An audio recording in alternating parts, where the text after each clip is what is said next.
Imagine a place where time stands still, where vintage cars rule the streets and where the aroma of cigar fills the air. That's Cuba for you, a country that prides itself as the largest island in the Caribbean, with a population of just over 11 million. Cuba, a place with such a rich and fascinating history, is the only country in the world that has a communist government, which has been in power for over 6 decades. This has resulted in a unique lifestyle unlike any other in the world. Cuba is also a land of contradictions.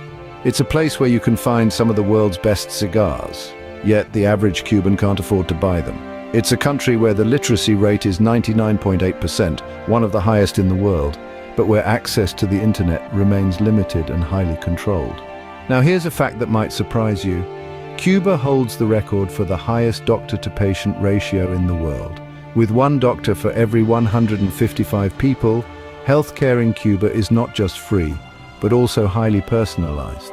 But Cuba's uniqueness doesn't stop there. Did you know that it's illegal to sell Coca-Cola in Cuba? Yes, you heard it right. Due to the decades-long trade embargo imposed by the United States, you won't find this ubiquitous beverage anywhere on the island.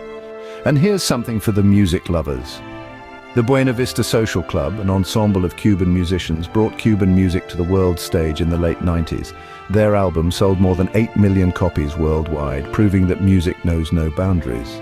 Cuba's rich biodiversity is another aspect that sets it apart. It's home to the smallest bird in the world, the bee hummingbird. This tiny creature, barely larger than a bee, is unique to Cuba and is a sight to behold.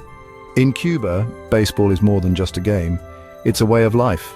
The country has produced some of the world's best players, and it's not uncommon to see impromptu games happening in the streets. So, to sum it all up, Cuba is a land of paradoxes. It's a place where communism and capitalism live side by side, where the literacy rate is sky high, but access to the internet is restricted, where healthcare is free and personalized, yet some basic commodities are hard to come by. It's a land where music and sports are not just pastimes, but a way of life, a country that is as unique as it is fascinating. Truly, there's no other place quite like Cuba.